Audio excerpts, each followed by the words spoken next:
Welcome to Open BxRx Tuesday on BronxNet. I'm your host, Kibin Alleyne, and I'd like to invite you to get social with us at BronxNet TV on Instagram and Twitter, and BronxNet Community Television on Facebook. New York City leaders launched NYC Speaks, an initiative that brings the voices of all New Yorkers to the mayor and his administration. Joining me for discussion on the public engagement effort is Dr. Shango Blake, co-executive director for NYC Speaks. Dr. Blake, thank you so much for joining me. Thank you for having me. Pleasure to be here.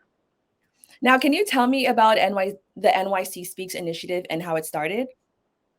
Well, during the Eric Adams run for mayor, he often said that I am you. And he also said oftenly that he wanted to make sure that he brought community voices into his decision making. And so there were those of us who heard his campaign promise and said, we want to make sure that he's successful in actually doing that, bringing New Yorkers in to the fold as relates to the decision making. And so a group of grassroots organizations, along with philanthropic organizations, formed a public-private partnership called NYC Speaks. It is an initiative that really looks at real issue areas like public housing, climate and infrastructure, house, education and youth development, workforce development, and economic vitality. And we organized and developed a survey. The survey was organized by New Yorkers for New Yorkers, so I call it the FUBO research. We had New Yorkers from a diverse set of neighborhoods, ethnicities, experiences, and subject matter expertise. And they developed this survey instrument that was distributed to our goal was 50,000 New Yorkers. We reached 62,000 New Yorkers with 18,000 of those responses being from youth between the ages of 14 and 17. It is the largest public survey around policy in the history of New York City. So we're very proud of that. But the goal was to really to get the voices of New Yorkers on how to solve the problems of the Eric Adams, of New York City, to submit those issues and those action plans to Eric Adams to say, hey, this is how we see the problem, and this is how we see the problem can be solved. So the first phase of this was survey distribution, and we're rapidly moving into our next phase, which will be civic policy councils organizing community conversations with community-based organizations and your local electeds like city councils and community boards to sit down and have a discussion around the findings, which will ultimately be rolled out into action plans, which will ultimately be delivered to the Eric Adams administration and city council during the end of the negotiations of the city council budget, so that we can have input on not just the budget, but policies and practices by all agencies and elected officials in New York City. Now, how will NYC Speaks engage New Yorkers? Like, how will this look like? What will this initiative look like for the New Yorkers who are interested in joining? Well, so that was I'll go back to what I just left off with these community conversations. Let me just give you a little bit more detail about what that would look like. So what we plan to do is to go into communities throughout New York City, specifically underserved communities, and say, okay, you answered this question on the survey about housing in this way, or we found a lot of responses around education or economic, development from your particular area.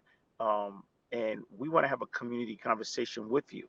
So what we'll do is we will organize community-based organizations in those communities. We will bring together the city council, the local city council person in that area. We will bring the agency that we're talking about. So like, let's say we're talking about housing and we need to bring representatives from NYCHA to the table. And we will, NYC Speaks, be working in partnership with these organizations in a very collaborative way to have these community conversations. So that's one way that we'll be doing it. But also there'll be an opportunity for people to go to our website, nycspeaks.org, and download the facilitation prompts and have their own community conversations about things that are of interest to them. So anyone in New York City can have access to that. and then they can upload the findings of their conversations to our portal, which will then disaggregate that qualitative data. So, along with community based organizations, our data partners, and our elected officials will be working together in a very collaborative way to have these conversations. And then those are the conversations that will then begin, of the themes, I should say, of those conversations will lead to um, action planning workshops will actually become the action plans that we present to the mayor and city council and the five borough presidents. Now, how do you think this will specifically affect New Yorkers who are Black, Brown, immigrants, any New Yorker that their identity is close to their experience? How do you think it's going to affect them? Well, I think it's going to give them voice. This is about giving voice to the voiceless. Like we were very intentional about going out into areas like South Bronx, Brownsville, South Jamaica, Queens. We wanted to hit areas where surveys don't usually land. I'm gonna date myself for a minute, but when I was growing up, I don't know if it still exists. We had something called the Nielsen ratings, and they would tell you what shows on TV were popular and what people were watching. But no one from Nielsen ever knocked on my door and gave me a phone call. So I don't know who they were talking to. So in the actual outreach itself, we have been very intentional about going to neighborhoods that we don't hear from so that they can have voice. But then think about it. Not only have we looked at asking the question, but this is not like Harvard or Columbia coming into a particular community conducting a study and they're saying this is what our findings have show us. No, we're going right back to those communities by a zip code and saying this is what you have said. Are we right? Are we wrong? Is it more nuanced? What questions did we ask that we should have asked?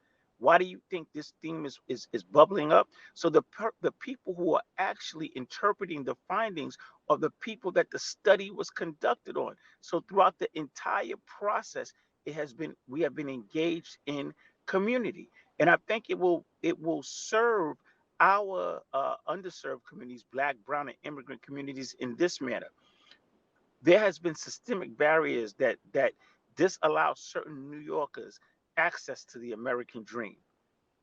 And a lot of times it's based upon institutional racism or discrimination. So if we bring to the table those institutions that have historically impacted or served as barriers to Black, Brown, and immigrant communities, and we're all in one room, this is the manifestation through research of speaking truth to power. Now you have the agencies at the table. You have the people at the table. Now, when they plan their policies and their practices, they can plan their policies and practices with the voice of the people in mind. If I'm the head of an agency, I'm sitting there and I'm saying to myself, wow, before I develop a policy or practice, let me look at this report and see what New Yorkers are saying is the issue, but not only what the issue is, but how to solve the problem. We always know that if you want to solve any problem, you talk to the people who are closest to the problem, and that's how you solve the problem. And so that's what this research is attempting to do. Now that we're speaking of demographics, can you quickly tell us how do you see younger generations getting involved in this? Well, I'm so glad that you brought that up because if you initially I told you we had 18,000 respondents from young people between the ages of 14 and 17. Unheard of. But we developed a partnership when we did this with the New York City Department of Education, and we like to thank Chancellor Banks. They were one of the agencies that stepped out right away and said, let's create an NYC Youth Speak. So the same questions that were asked to the adults what modified and asked the students. And I'm telling you, some of their responses, the things that they were concerned about, to me were just amazing. Students were talking about, things like too much trash in our community. We went to a school in the Bronx, Bronx Latin High School, and they talked about, you know, not just um, trash, but nutrition, the type of foods that they were receiving, uh, the struggle it is to get from their house to school because of the way the train system works. They had a lot that they wanted to say. They really leaned in. So this provides again a voice for the voiceless. Too many times we say we're concerned about New Yorkers, and too many times we talk about what young people are engaged in. but who is actually talking to young people to Right. get their perspective and their point of view. And so again, intentionally, we did that, and we wouldn't have been able to do that without an agency like the New York City Department of Education saying we're interested. So that's what this research is bringing. It's bringing agency heads and institutions to the table with the community to be in community together to solve problems. So we have just about a minute left. Can you tell us, will New Yorkers have contact with the mayor directly? How can they be assured that their questions are being heard by the mayor? Well, we've been working in partnership with City Hall. This is not an I got you moment.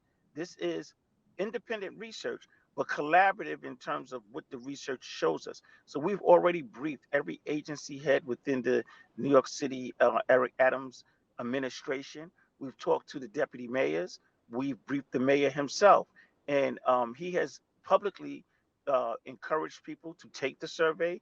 He's in support of that, and he wants to lean in and have a conversation about solving problems. So this is yet another way. We have used many ways to get community voice heard, whether it's been, you know, through elections themselves, through protests, through rallies, but let's use research. I'm a firm believer that research is the way in which you drive public policy change. And so being that this is a credible, authentic piece of research coming from the people, and you have an administration that is open to hearing, your voices will be heard.